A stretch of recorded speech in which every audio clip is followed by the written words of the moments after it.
Hello my lovelies, Sandra here and welcome back to my channel. This is a rather impromptu video, okay? So it was not planned, and I still got my pinafore on because I just did baked beans on toast. And then what happened was my younger sister Tish contacted me about some crochet things. So hi Tish, hi Sam, hi Mum, hi Dad. Hi people back in England who are watching me, and it would seem that there has been, and to be honest, I've been very lax in this. People have been asking me for a basic video on crocheting.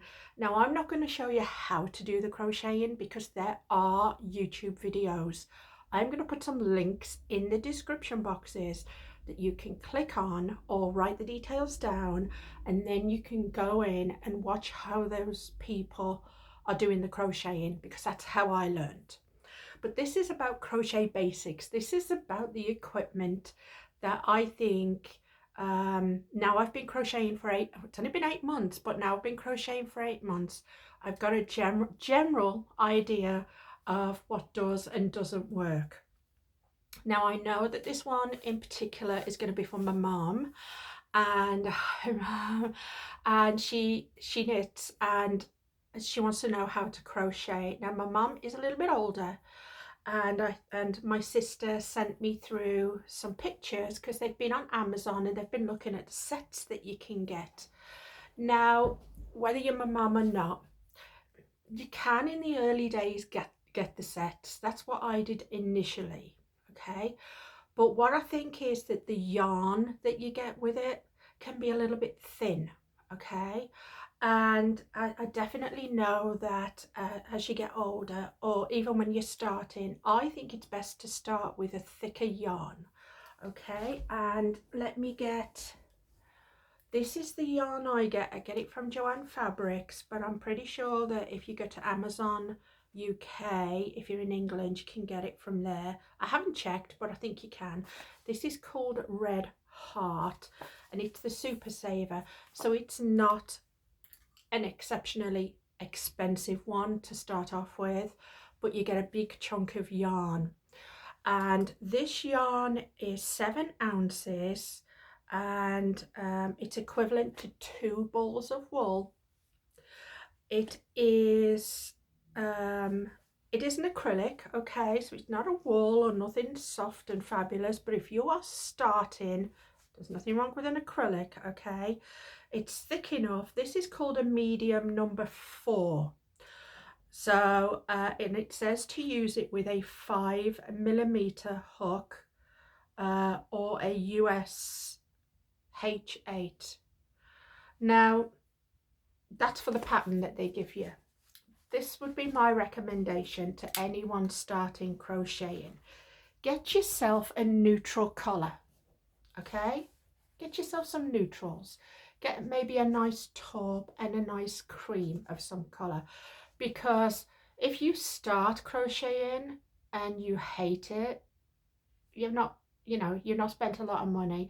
But if you love it and you're practicing, then you can make little squares with neutral colours that you can just use around the house. If you go first off for a colour that's really bright and vibrant, which you may want to do, but you may not know what to make with it, at least you can make little dishcloths with these. You can make little towels. You can even start making little squares to make a little throw. And neutrals go with everything, and especially for elderly people, I think neutrals will go for anything. So I would go for any kind of neutral colour, okay? So that's what I would do first. These are mine, and I've used them. So that would be the first thing. I would buy maybe 1 or 2 balls of wool, maybe a taupe and maybe a cream, just because it can get boring just doing one colour, okay? You might want to do, so I would get 2 big chunky yarns of acrylic, no smaller than a number 4, and on the back of it says number 4. If you could get a number 5, get a number 5, it's great. But don't go for a very thin one, because with your fingers, especially as you're older and as a newbie, you want something you can practice with that's going to be a bit easier. So number number 4 onwards, okay, a number 4 or a number 5. I don't even know if they do a number 6. If they do a number 6, get a number 6, but get something nice and thick that they can use, and get a super saver in whatever brand you decide to go for. That would be number 1. Number 2, hooks. Okay, now you can get packs of hooks, and I have initially, when I first started, I bought, because I used to see Instagrammers with the wooden crochet hooks, and yeah, I went for all that, but I've got to be honest, the ones that I gravitate to is the pack, and they have the rubber, have like a rubber handle, and these are the easiest ones for me, for my hands. And I think if you are learning, or if you're an older, or if you have dexterity problems with your hands, you'll know I suffer with my hands with eczema, so I think these ones are nice because they're a nice easy grip. Okay, and they do big chunky ones and they do smaller ones, and you can get the pack of them. And if I can find this pack on Amazon, I will put the link to that, okay? But if you see them in Joanne Fabrics or Walmart or anywhere, it's a nice big pack. You get about, I don't know, a dozen of them in. It may be like $20 or something, but you get all your sizes that you need, and you get the very thin ones, which don't discard of them at the moment, because I never thought I would use the really skinny ones, and then now I'm making lace, so lacy stuff. So you want one that's got a big selection in, but make sure it has the rubbery type of handles. Okay, I found them to be the easiest to sort of hold in my hands. Okay, don't particularly go for something that looks beautiful or anything like that. When it comes to doing something like this, you definitely want something that you're actually going to use. So you want maybe 2 balls of yarn, and you want a pack of crochet hooks. Now, if you do not have the budget for a whole pack of crochet hooks, then get the bigger selection, starting at size number 4, maybe upwards. You don't want the really skinny ones. Try to get the nice thicker ones for your beginning ones. That would be my recommendation. The next thing I have, when I'm sitting there doing my crocheting, I always have a little just like a little buckety thing next to me. And what I do is I pop in, believe it or not, I pop my yarn in it. I take out of the pack the one that I want to use. Say if it was this one, I take that out of the pack, I get my little basket, and I pop that in the basket. Okay, so that's what sits on the couch with me, so I've got it all kept nice and clean. So I have some kind of little basket, but something that's big enough that I can just pick up and move. And this is another mistake I made when I first started crocheting. I got the big crochet bag that you could get that keep your balls and that in, but actually what I've actually gravitated to is a lovely soft, and I've got this one from Walmart. You may be able to get one from Walmart. It's a lovely soft thing. You want it soft, and it's quite big, but you can fit your things in there. And then what I do, once I've finished at the end of the day with my crocheting, I get the little basket and I pop it in there. It's got 2 handles, and I've got everything in one place. Another good thing you can get are the storage bins, the fabric storage bins. If you want to put a lid on, you could do that. But if you're just starting, if you can find some kind of, because even if you decide you don't want to crochet after that, this is still nice and neutral enough that you can keep in your home and just pop it on the floor and throw your dirty laundry or something like that in. So that is a nice big size, and it's soft inside. There's nothing cut or nothing. You want a nice fabric weave with it, so that your stuff doesn't get snagged inside of it. So far we've got 2 balls of yarn, we've got a pack of crochet hooks, we have a lovely little thing that you can pop sort of in another room to keep all the spares. That's to keep spares. And then, like I say, you want something you can keep by the side of you when you're doing it. Okay, does that make any sense? Hopefully. The next thing you'll need is me going up and down. Couple of things. I have, this is just a ballpark jar. You could use a cup. So even though I have this next to me with my ball of wool in, what I also have is on a little side table, I keep this, and this is where I keep a little pair of scissors. Okay, make sure that the scissors that you can get will fit somebody's fingers, but a nice little pair of scissors, sharp ones, because you'll need scissors, and I pop them in there, as you can see. The next thing I get, and don't get the really small ones that, you know, try and get a decent size. This one's going to be about 5 inches long. Try and get a nice decent size if you're dealing with elderly people as well. Next thing you want to get is some kind of big needle like that. You can get them in a pack. They do the plastic ones and they do the metal ones, because you're going to be having to thread cotton through at some point.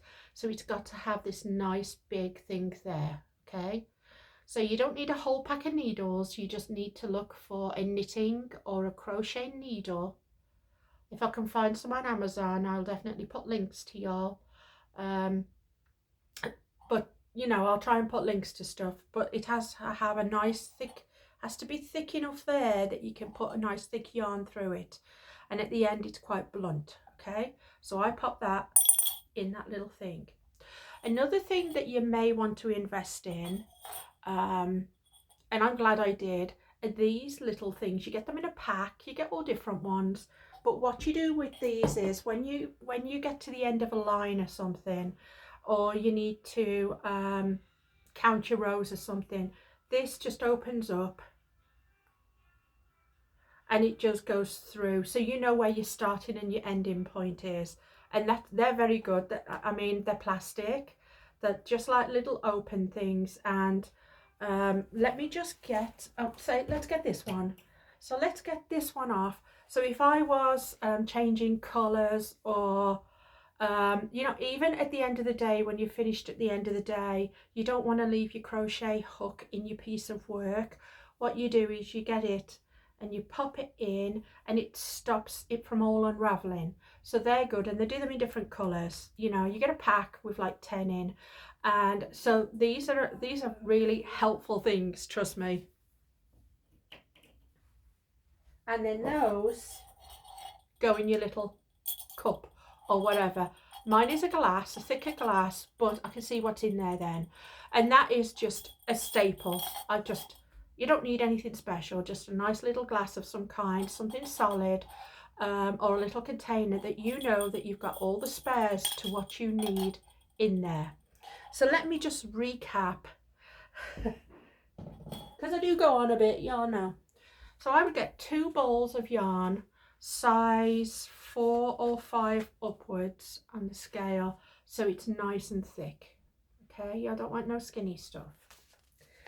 You'll need maybe a container of some kind to put the spares in, because if you do like crocheting and you love it, then you want something nice that you can keep it in. So a nice little basket of some kind, soft basket that you can just throw everything in at the end of the day, keep your house nice and clean. I always have something by the side of me, and it doesn't have to be this big, okay? It's just, this is what I had to hand. But some kind of bowl that you can just keep to the side, that you can throw all your bits and pieces in that you're working with that day. And then obviously that can go in there as well. And you need your scissors and needle and some little, you know, some little I don't even know what the name of them are. You'd think I would know the name, but I'll find them. And it, like I say, it stops your yarn from unraveling if you pack it away for the end of the day. And they're very, very useful. I don't think you need anything more than that initially.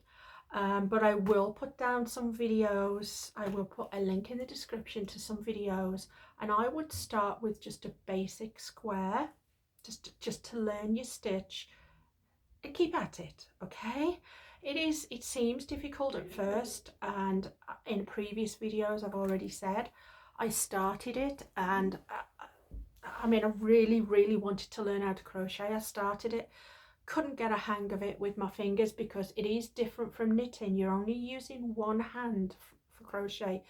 But once you get it and you get past doing a line, you know, I could only do a line before. I had the longest line ever. But once you get past that and you can do that second row, keep at it. I think that's it. And a good pair of reading glasses. You're also going to need some patience because in the early days, like I say, I found it difficult, but now it's good, and it's good. It occupies my mind. And yeah, I mean, don't worry about thinking about what to make. You'll find things to make, but it's good to keep your mind active. And it's also good to make little squares. I need to make little squares because you can put stuff on them. You can make a little set of coasters or something like that. Once you get the basics stitched down, make a good couple of things out of them, and then you can make a scarf and then a blanket, and you know, all different kinds of things. So I'm hoping that helps a little bit, and I will put the links down. And anybody have any questions? Like I say, I don't think I could do a tutorial as good as some of them that I've seen, but I will definitely put links to the YouTube videos that I learned the basics from. And happy crocheting. Yeah, I know I love to crochet, and before you know it, you'll be making a lovely lace scarf. I've never thought I would have been making one of them. In the meantime, bye everyone. Bye Tish, bye Sam, bye Mum, bye Dad. Oh, and bye Lucky. If my sister Tish watches, I know her little doggy watches, so bye Lucky. Bye everyone, bye.